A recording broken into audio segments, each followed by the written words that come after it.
Monsieur le Président de l'Assemblée générale, Excellences, je suis heureux d'être parmi vous à l'occasion de la Journée internationale pour l'élimination de la discrimination raciale.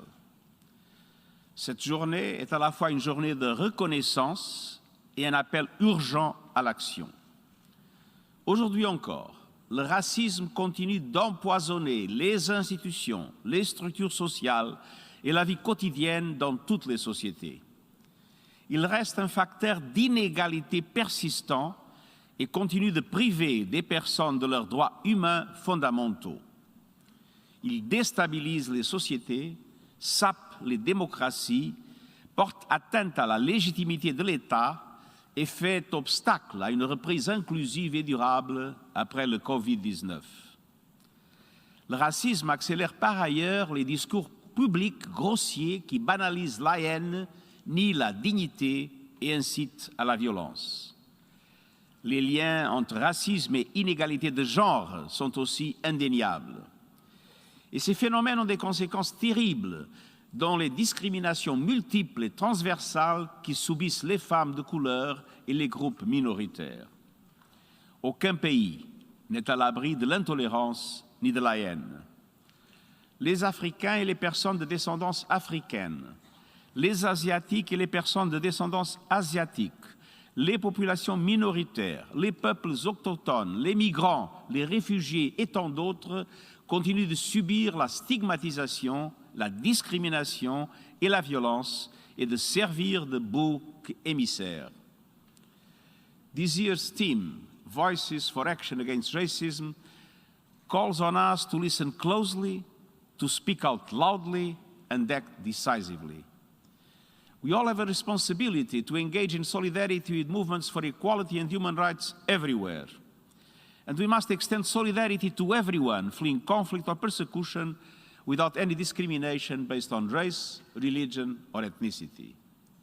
We must speak out against hate speech, offline and online.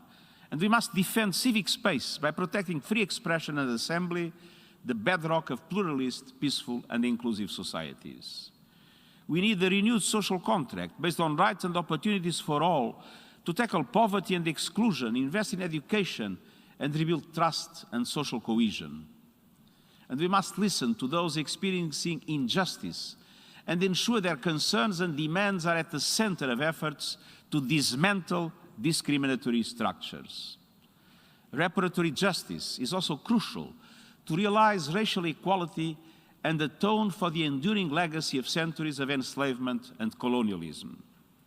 Historical injustices manifest themselves in poverty, underdevelopment, marginalization, and social instability for entire communities and countries. It's time to recognize and repair long-standing wrongs. Building a future of justice requires mending an unjust past. In line with international human rights obligations and commitments, member states must show stronger political will to accelerate action for racial justice and equality. We have the blueprints for determined action: the Durban Declaration and Programme of Action and its follow-up processes, the International Convention on the Elimination of All Forms of Racial Discrimination, and the 4-point agenda towards transformative change for racial justice and equality. The Permanent Forum of People of African Descent, created by the General Assembly, is another example of meaningful progress towards a systemic response to systemic racism.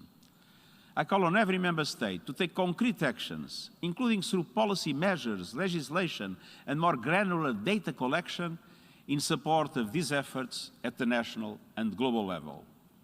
We, at the United Nations, have also launched our own internal strategic action plan on addressing racism, which outlines concrete actions to tackle racism in the workplace through accountability.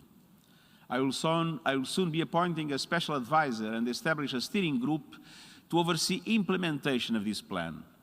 Together, we are committed to making sure people of every race, ethnicity, color, gender, religion, creed, and sexual orientation enjoy a sense of belonging and safety and have an equal opportunity to contribute to the success of our United Nations. Excellencies, Realizing the vision of a world free of racism and racial discrimination demands action every day, at every level, in every society. Today and every day, let us unite around our common humanity and speak as one for equality, respect, justice, and dignity for all. Thank you.